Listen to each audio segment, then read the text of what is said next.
श्री राम ज्योतिष India YouTube channel में सभी ज्योतिष प्रेमियों का स्वागत है। आज की कक्षा का विचार है यात्रा करने के समय दिशाशूल का विचार किस प्रकार से किया जाए, किस दिन किस दिशा में यात्रा करना ज्योतिष के अनुसार वर्जित बताया गया है और उस समय चंद्रमा की स्थिति का विचार हम कैसे करें, चंद्रमा का किस दिशा में होने पर जातक को क्या प्रभाव प्राप्त हो सकता है यात्रा के समय में, और सामान्य रूप से यदि अति आवश्यक हो तो ऐसी स्थिति में क्या परिहार है कि उसको करने के बाद यात्रा का आरंभ किया जा सकता है। तो आज इन्हीं तीनों विषयों पर विचार करेंगे कि दिशाशूल का विचार कैसे करें, चंद्रमा का विचार कैसे करें और उनके परिहार का विचार कैसे करें।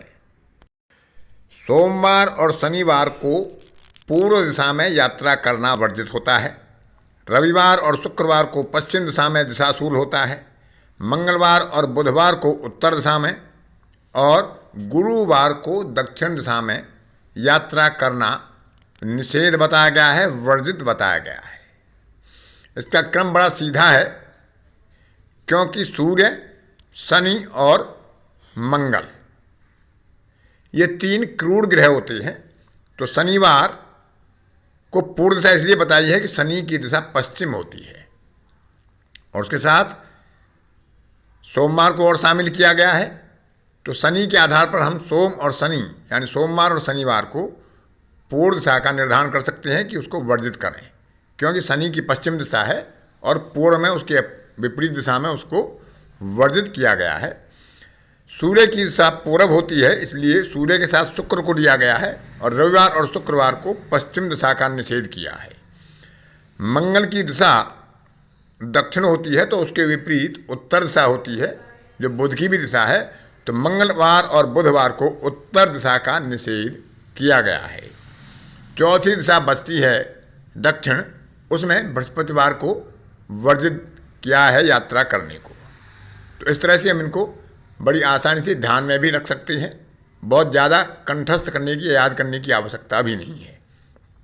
अब चंद्रमा का विचार करते हैं कि चंद्रमा किस दिशा में होना चाहिए जब हम यात्रा कर रहे हों। तो जो मेष, सिंह और धनु राशि हैं, इनको पूर्व दिशा माना गया है। दक्षिण दिशा के लिए कर्क, वृश्चिक और मीन राशि को लिया गया है। मिथुन, तुला और कुंभ पश्चिम दिशा में मानी जाती हैं। इसके अतिरिक्त जो तीन राशियां रह जाती हैं, वृषभ, कन्या और मकर, इनको उत्तर दिशा माना गया है। तो चंद्रमा जिस राशि में हो उसको दिशा माना जाए और वह दिशा यदि सम्मुख पड़ती है हमारी यात्रा काल में तो कार्य सिद्धि करने वाली होती है, बाएं पड़ती है तो मध्यम या धनहानि करने वाली होती है, दक्षिण में पड़ती है वह दिशा हमारी तो सुख संपत्ति प्रदान करने वाली होती है, और यदि चंद्रमा हमारे पीछे पड़ता है तो शोक दिलाने वाली होती है।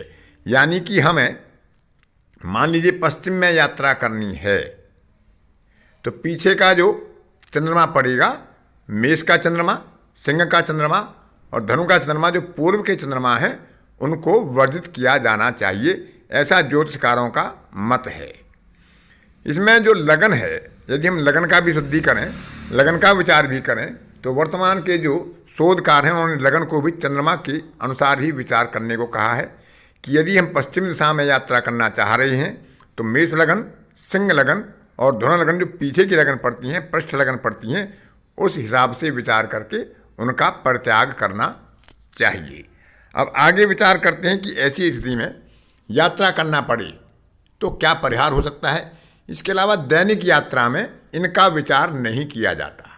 यानी सुबह को यदि कोई व्यक्ति यात्रा करेगा और शाम तक उसे घर वापसी आना है तो उसमें दिशाशूल और चंद्रमा के सम्मुख या पृष्ठ में होने का विचार नहीं किया जाता है। इन दिशाशूल आदि का विचार विशेषकर लंबी यात्रा में, किसी तीर्थ यात्रा में, किसी व्यावसायिक यात्रा में या कहीं पर निवास आदि करने के लिए, किसी कार्य को करने के लिए जिसमें हमें एक दिन से अधिक का समय लगता है, उसके लिए इस यात्रा में दिशाशूल का और चंद्रमा का विचार करना चाहिए। दैनिक यात्रा में जिसमें उसी दिन घर वापसी है, तो उसमें यात्रा में दिशाशूल आदि का विचार करने की कोई आवश्यकता ज्योतिषकारों ने नहीं बताई है।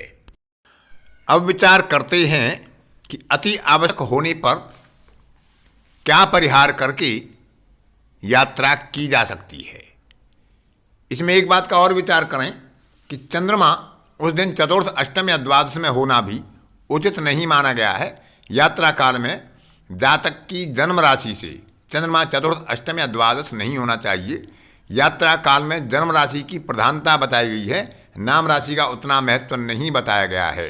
लेकिन यदि किसी व्यक्ति को जन्म राशि ज्ञात ना हो तो वह अपनी नाम की राशि से भी चंद्रमा का विचार कर सकता है कि चंद्रमा का गोचर चौथे, 8वें, 12वें में उस समय नहीं होना चाहिए।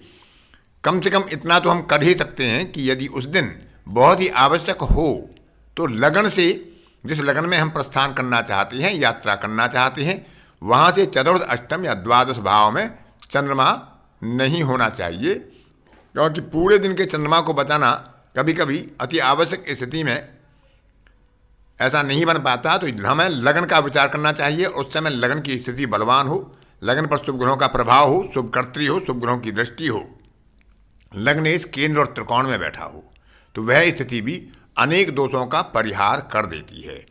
इसके अलावा जो सामान्य परिहार ज्योतिषकारों ने बताए हैं कि यदि रविवार को कोई यात्रा हमें आवश्यक स्थिति में करनी पड़ जाती है, विपरीत दिशा में जो पश्चिम दिशा है, तो हम पान का सेवन करके या दलिया आदि का या घी आदि का सेवन करके यात्रा कर सकते हैं।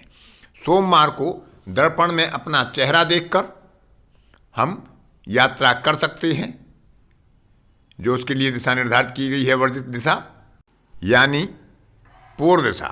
इसी प्रकार मंगलवार को यदि हमें यात्रा करनी पड़ती है और उसकी स्थिति जिस दिशा में बताई गई है, उत्तर में निषेध है, तो वहाँ करनी पड़ती है, तो हम गुड़ का सेवन करके या किसी मिष्ठान्न का सेवन करके अपनी यात्रा प्रारंभ कर सकते हैं।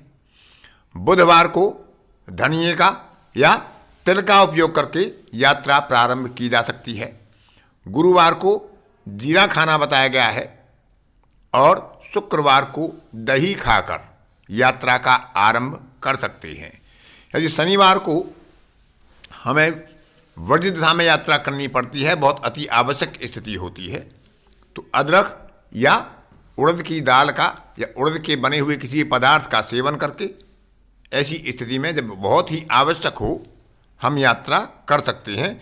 सामान्य रूप से जहाँ तक संभव हो इन दिशाओं का यात्रा काल में निषेध करना ही उचित होता है, लेकिन अति आवश्यक स्थिति में परिहार करके यात्रा की जा सकती हैं।